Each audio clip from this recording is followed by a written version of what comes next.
So I could hear that whole conversation even though I was out of the room. I gotta say, you described like he's talking like a soldier wouldn't would be a difficult thing to write into an actual scene instead of being written down. And it makes me think of the opposite of that, where what if I wrote in my character notes, character talks to himself like a crazy person when stabs the zombie, doesn't have quite the punch that Days Gone manages with its voice acting. So, Days Gone is a game that I wrote off completely due to its early coverage and Shy's videos showing how buggy it was. And then And we mocked it relentlessly something the happened. week that the interview came out, where the guy who got fired for being a piece of shit from that studio was like, "Oh, don't complain about it now. You didn't buy it." And then I go on Twitter and Doc's being like, "Man, Days Gone is like super great." I And I'm love the like, game. "What?" And I'm like, "What?" But wait, hold on a second. Doc has a bunch of takes that I think are very bad and stupid, but I can't even find where he's coming from on this because that game looks like garbage every time I look at it. And then he just goes, "Yeah, it's great. It's a good game." I'm like, what? It's like, okay, the PC version comes out. PC version is immaculate, by the way. It's incredibly well performing. Could you calm down, please? And it does not have anything that's tracing your computer. That came out of nowhere, and everybody ran with it. So I load up Days Gone. Days Gone is a competent, zombie-based, biker-based, open-world game that is a little jank and a little under budget, but genuinely fun to play. I'd say it's like a 7, right, in terms of like sneaking around and stabbing dudes in the back and whatnot. But it has some of the most confusing and hyper sincere and messy presentation and story and direction of anything I have ever seen, to the point where it feels like I'm playing The Room. Sam, oh, what's his name? I want to say it's Whitwer. Witwicker. Sam Witwer is the voice actor for Deacon St. John. And he is the guy who voiced Starkiller, apparently, which you would be familiar with, Oh, Wolves. yeah. And I went and tracked down an interview with him where he talks about Deacon St. John's portrayal, because Deacon talks to himself. Deacon talks to himself more than any video game character I can think of ever. And Sam decided that, well, if he's talking to himself like this all the time and there's no one around and it's been the apocalypse for 700 plus days, he's crazy. And boy, does that come through. Because there are 3 Deacon St. Johns. One is Deacon pretending to be normal, which he's bad at, and he seems like the most unlikable asshole I have ever seen in a game. He is like the worst. I don't like him. He is a horrible idiot, and he's rude, and he's not funny, and I just hate him. And then there's Deacon when he's sneaking around trying to do the gameplay of, base dispersal. There's a mission where you gotta go visit your wife's grave. So you sneak into a FEMA death camp, and there are 14 zombies you gotta kill, and for 9 of them, he has weird, whispery dialogue about what a bunch of bitches they are, and take that, you motherfucker. And he's just mumbling under his breath, just, "Oh, any more of you just trying to use my wife's grave, you get out of here." And it's unhinged. And then you get to his wife's grave, and it's not a grave. It's just like a decorative rock that was like in front of a building or something that he carved his wife's name into with a knife. And then you get the weirdest flashback ever, which I'm pretty sure used to be the game's tutorial, because it's the start of the outbreak, and it's just them running around, and will hard scene transition past what I assume used to be gameplay for like 5 minutes, and it's just 45-second scene, cut. 45-second scene, cut. And the dialogue is a mess. you're going to a further flashback in which you're hanging out with your wife and all the pacing on the cutscene is broken despite the fact they took away control of you with your motorcycle. So you're driving and she says she works on plants and he goes, "Man, that's the greatest thing I ever heard." And they drive in dead silence for 15 seconds until you hit the next cutscene point. The game is like narratively flying apart, and the pièce de résistance is you go through this broken flashback and you go through Deacon murdering dudes in their camp while shit-talking their corpses, and then you get Radio Free Oregon on the telephone, sorry, on the radio, which is your local conspiracy nut saying the craziest nonsensical left-right complete nonsense. And then at the end of it, Deacon starts to complain about the radio broadcast. But if you're on your bike, it plays the on your bike version of the dialogue, which has him screaming over the engine noise. But it doesn't matter if the engine's making noise. So you're sitting in a clearing listening to conspiracy radio, and then it ends, and your character just starts screaming at the top of their lungs, "I don't know about that, Cope. I see gas prices are way down. You don't know what you're talking about." And it all combines to the most fascinating character ever. It is the only game that I can think of where you play a 100% unhinged, completely crazy person, and it's always interesting. I don't think he's 100% unhinged. I think he's coping like significantly with the fact that his wife has died, right? And he feels guilty. Like Deacon's entire thing is that he's just this incredibly guilty person. Like the whole reason he's doing anything in this game is because he got his friend's arm fucked up. That's it. Like that's his entire motivation. This is the most loyal person in the entire world. And all he cares about is doing right by the people that he, cares about. And he feels very deeply, like really deep within himself that he's done wrong. And he's trying to make amends, but he doesn't know how to just come out and say it. Like, his whole plotline with Boozer, which is the stupidest name I've ever heard of any character in any video game ever. And I've played Stalker, which has randomized character names. Like, the whole character arc with Boozer, from the very beginning of the game all the way to the end, is like him trying to make up for that one mistake. And so I really like Deacon because as a big problem with a lot of games is that the first impression is everything, right? That's why you look at this game, you're like, this is Sons of Anarchy meets The Walking Dead. This is the most like trying to capitalize on a trend video game ever that's like 3 years too late. Because that's the impression I got from the outside, yeah. Yeah. You're right. It is that. Yeah, I literally talked to somebody who didn't work on it, but he'd talked to somebody who had worked on the game, who was like one of the leads on it, and he was like, yeah, they were first coming up with the game. Like I was talking to this guy at like a party at GDC, and the guy's like, yes, we're making our next game, and it's basically The Walking Dead meets Sons of Anarchy. So like this guy was telling me like, yeah, that's literally what they were saying that this game was, right? In the pitch. It's a terrible pitch, and then you get this game that's like, you can literally look at the world map and see where hordes of zombies frequent places. Because they leave mud, like they just flatten all the grass out, and you can actually see that. It has these really cool details, and it loves Oregon. Like this is a game that knows exactly where it's from and tries to bring that space to life as realistically as possible. It's one thing that I love about like Necro Barista, like another game I played. It's super Australian, right? When you play games made by people who really care about where they're from, it brings something special out in it. And then you have this character who's like supposed to be derivative, but there's a compassion for the character in the narrative where it's just like, this guy, yeah, he's a little nuts, and Sam Witwer is trying to bring crazy to him. But Deacon also, I think, settles down over the course of the game for plot reasons. Because a lot of the game is kind of like Mad Max Fury Road in that he is reconnecting to other human beings. So he's basically feral at the start of the game.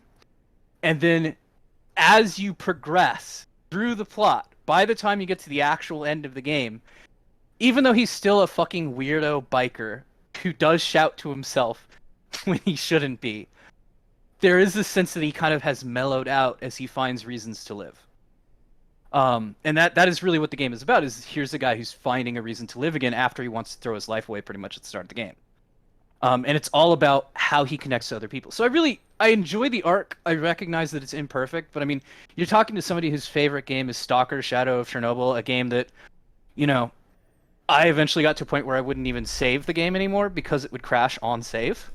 So, Wow. I mean, buggy, messed up games are, So a thing that I just accept, right? biker learns to reconnect. Sorry. Yeah, yeah. Go ahead. No, just I was gonna say, biker learns to reconnect with people was the experience I had with Death Stranding, and this sounds kind of similar in that way, but I don't know. I guess I'm just wondering, like, is what you're describing like particularly evident throughout the game, or is it more of just like a subtle thing?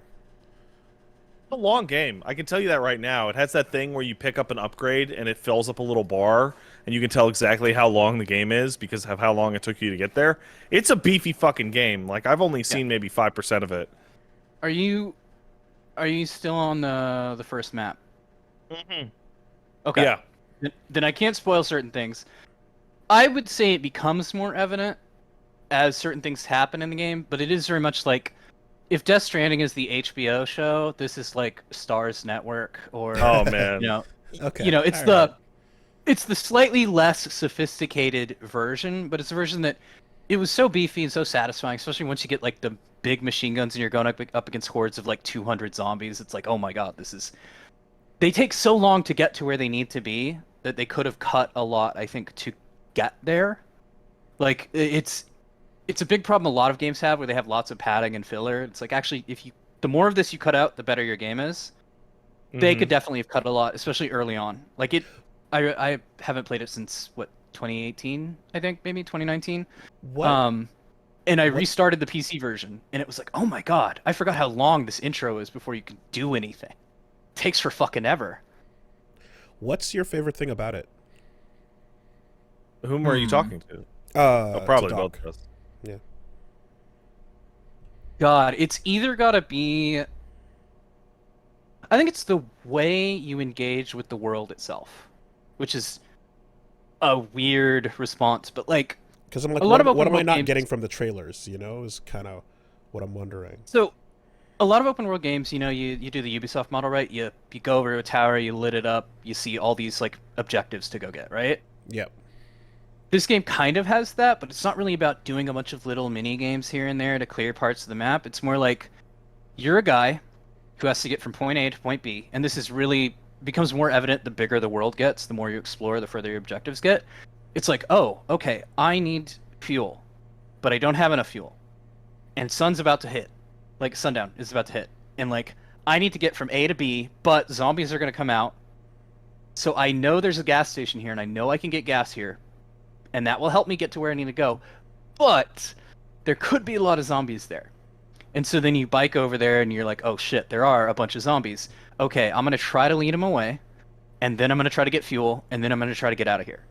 And for me, that, like, experience of sort of getting into being the biker that really starts to open up once you have a big enough map to actually start testing the limits of your vehicle, that's where it really starts to get interesting. And then they throw in these quests that are like, so many games I play, like, go kill this guy at this place, and that's all you do.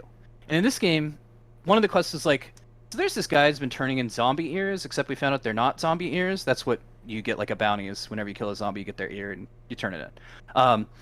He's been actually taking human ears. He's a psycho, and you gotta go kill him. And I went over to get the guy, and he ran away from me. Which, okay, that's different. Like, it's not just go shoot a guy.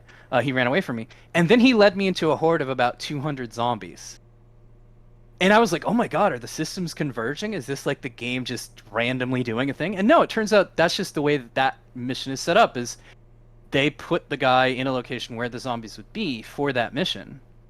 And so he will try to lead you there because that's what his AI does or whatever. That's what he's scripted to do. And you have to get rid of him while taking out like a couple hundred zombies. And then they'll have another bounty mission that's like, oh, there's a biker gang, go take them out. And you go there and there's nobody there. And then suddenly these bikes like jump over the hill and come up at you and they're spinning around you in circles. And it's like every single mission is this distinct. There's never any kind of like, Ubisoft style or Just Cause style, like go to this one location to do the same objectives you've been doing 100 million times. Every single one is bespoke. Okay. So all of these things, the systems and the quest design, feel distinct enough that the whole world feels like a place you can really be in. And that's, I mean, that's what the word immersion is really for. Like, people use immersion to describe basically anything. That's where a game is actually immersive. It's doing its best to be a real, living, breathing space. That's a very long answer, I know, but that's, to me, that's the kind of platonic ideal of what an open world game can be, is when it becomes alive like that. Because because like I said, the trailer conveys that the elevator pitch as you described, and at least for me, I kind of saw that, my eyes glazed over, and I was like, I think I'm fine without that. You know, I Yeah. But so I'm curious to know what's unique in this example, for it to rank so highly for you. You know. Yep. It's about being alive in a space. I just wish I got to, like, that beginning is rough. Like, I'm still in with what I would consider probably the beginning. Like, you look at the map and you look at it and you see, oh, this is the White Orchard, like, baby level. This is the baby open world before you get to the real open world. Like, Death Stranding has a baby open world. Yeah. For example. Mm-hmm. And it is, for an open world game, that first, God, I've played it, I've done 2 streams, and I played it for 5-6 hours on my own, and I'm still not out of the baby open world, and the baby open world makes you do missions linearly. It makes you go, okay, well, here's the next one, you gotta go get the kid, and here's the next one, you gotta go get the thing, and then you gotta go burn these out, and it's like, it's gonna open up a couple hours after I would have finished a different game. Okay. Right? Is it like introducing you to each type of main yeah, and mechanic, it's also though? setting up like the way camps work, and it's setting up like the relationship between Deacon and his wife and all that stuff. They do something in that story that I burst out laughing at how cliched it was, where nobody knows where the Zombo virus came in, and then you get to the flashback where he meets his wife, and he's like, well, what do you do? She's like, oh, I study plants. I'm working at the big medical facility that just opened up in Oregon, and we're researching all sorts of cool new things you can do with plants. And you're like, oh, okay. So it's the wife's fault. I get it. It's not her fault. I'll tell you that much. Oh yeah? Okay. It's not what you're thinking. But there is a reason they need to tell you that information. But it has nothing to do with where the virus came from. One thing I forgot to mention that I love about the game is when you start the game out, the zombies are nesting, like they're building actual nests. These zombies are I think they kind of oversold how unique their zombies are, but the zombies have like a primitive, like, caveman approach to living that's really weird. And you'll find some, like, I found some along a river that looked like they were like washing clothes or trying to. It's not like the Dawn of the Dead style, like they just remember what they did in life. It's like there's actually some sort of weird thing happening with these zombies that's they kind of start to get into, and it gets into more as the game progresses. And there's a not really post credits, but like, you know, when you get back out into the open world after an open world game ends, there's an additional quest that happens after that where you can go talk to somebody who knows what's going on. So it's really interesting. The most interesting thing that I have discovered from these types is that I got attacked by a dog that was infected and was also exhibiting weird traits. Like, oh, it's not a human zombo virus like it usually is. It's like it's like a broader problem. But a broader problem with that is, Doc, what's the name of these things? God, this is the worst part about every zombie game ever. They're always afraid of calling them zombies. I think these ones are freakers. Freakers! Gotta get these freakers, man! I'm playing And- World War Z and they're calling them Zeeks, and Oh, it's like, why are you doing? no! You could just call them And- zombies. It's okay. No, they didn't go And with it- freakers. There's so Oh, Doc talked man. about this earlier about like how much these guys love Oregon. I have a friend of mine who's out from Oregon, and I was talking to her about this game, and I'm like, everyone in this game is completely insane, and this place feels like a fictional location made by weirdos. And she said to me, "No, that's just Oregon." And I went, "Oh." And then I checked around, and like, no, Oregon is a fucking zany place. And having them called freakers and God like damn the it, man. the meth like proximity just it just instantly makes you go, it's just a plague of meth addicts. It's so fucking unfortunate. It's so Walkers, bad. I'll take that's fine. You know, just the infected, that's fine. What's worse is that they have subdivision names dependent on their thing. Like there are newts, there are swarmers, etc. And those are all fine because they're descriptive. But the genus, the top level is the freakers. Oh man. I swear, I'm gonna make a zombie game just so I can call them zombies. Just because I'm tired of games where they don't Left 4 call Dead them called that. them zombies. So yeah, I think Left 4 Dead and I was gonna say Zombieland as well. Like one of the notable things was like they're like, oh, in world, in canon, zombies exist in fiction, therefore they're actually calling them zombies. Resident Evil also calls them zombies, which is like appreciated. It's what. Oh, freaker. I can't get over it. It's so fucking bad. It's so fucking bad. That's one of the worst ones I've ever heard. Careful, man! The freakers are coming! It's, Like, it's a Jesus really bad shit. one. That's not great. Yeah. So that's Days Gone. That game's kind of a mess, but it's also kind of great. Like the camera direction is all over the place, and characters act weird inside their own cutscenes, and it occasionally breaks.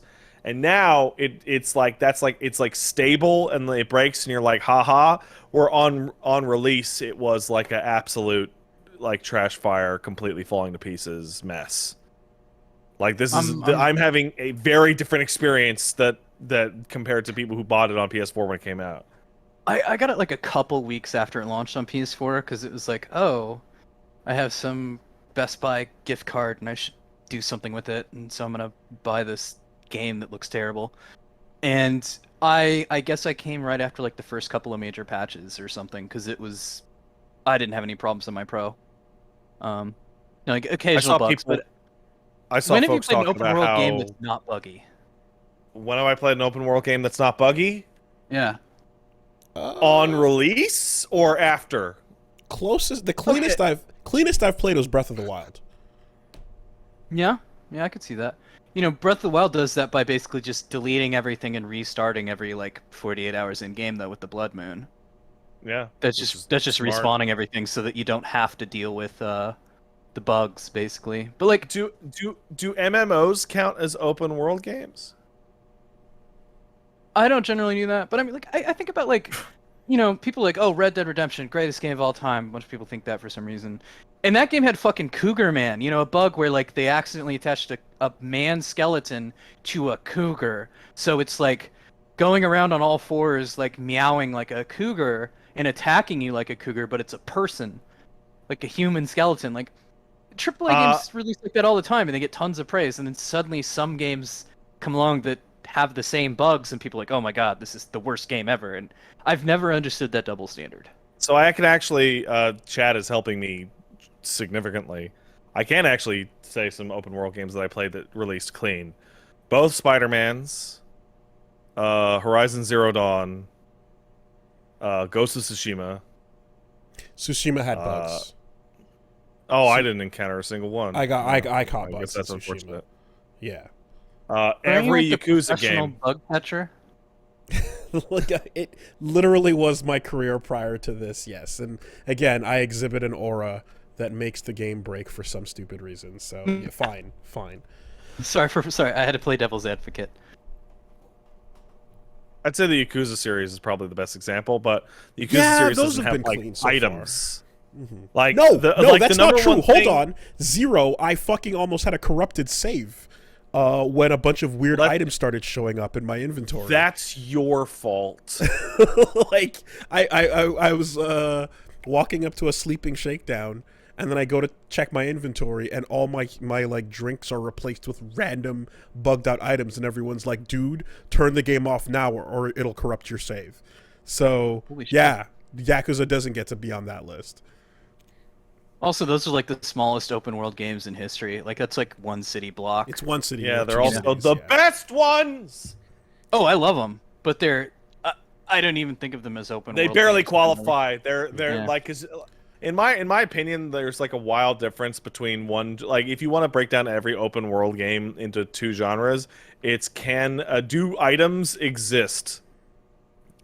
Right. So in Days Gone, I dropped an item and then I came back later and it was still there. In a Bethesda game, if you put an item on the ground or knock it over and come back, it's still there. And it's like, oh, the game's keeping track of all these things with flags and memory and all that stuff. And then there's stuff that, like, you know, the Yakuza series where it's like, if you're not looking at it, it's not there.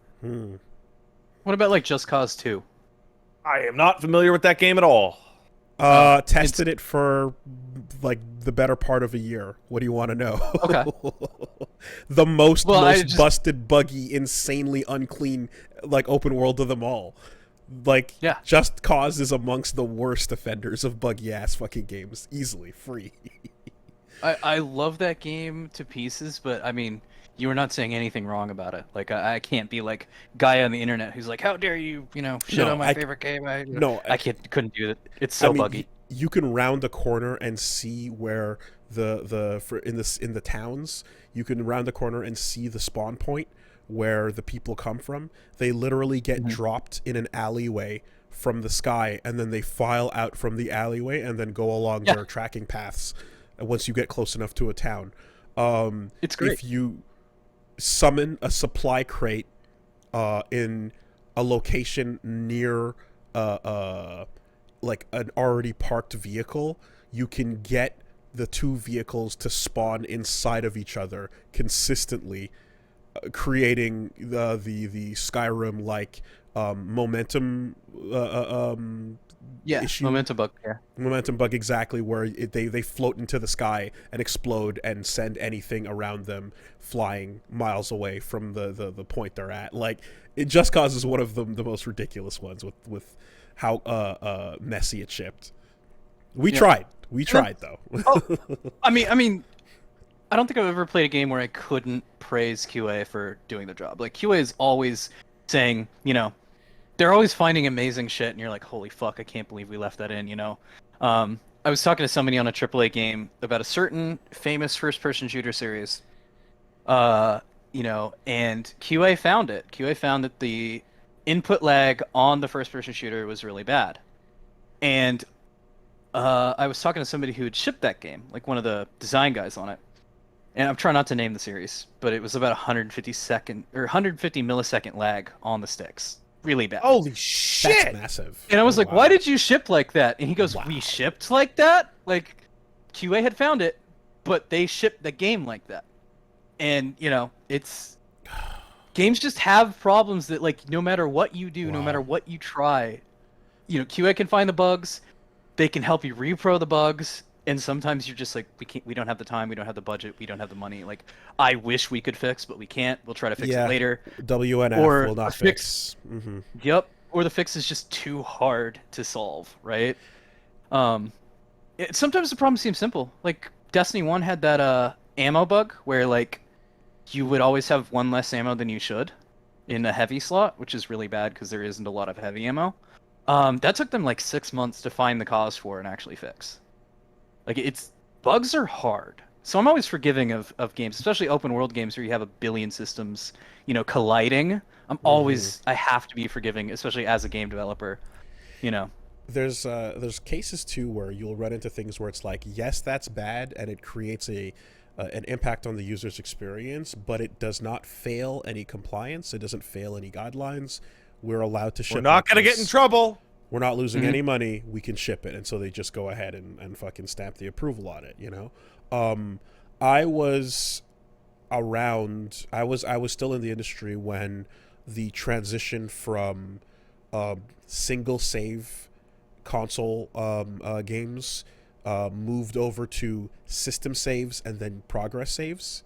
And that on its own, just a change like that was humongous, you know, like the effects of how many things can go wrong when you have two separate save files or two separate save functions next to each other.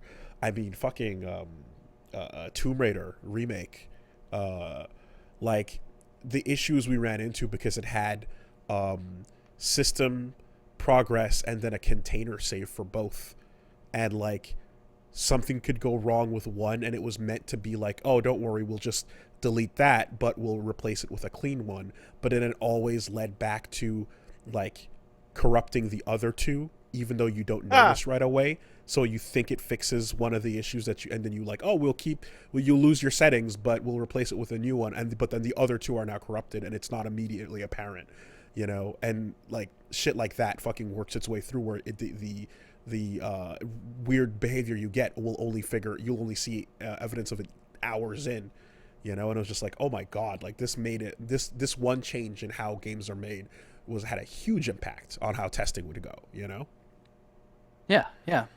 I will say the only time I've ever felt justified in being pissed at a bug was a certain publisher decided that your pre-order DLC could only be redeemed on one save, and you would have to pay if you wanted it again. And Wow. my 19-hour save corrupted after a patch, and so I just didn't have my pre-order DLC anymore after that.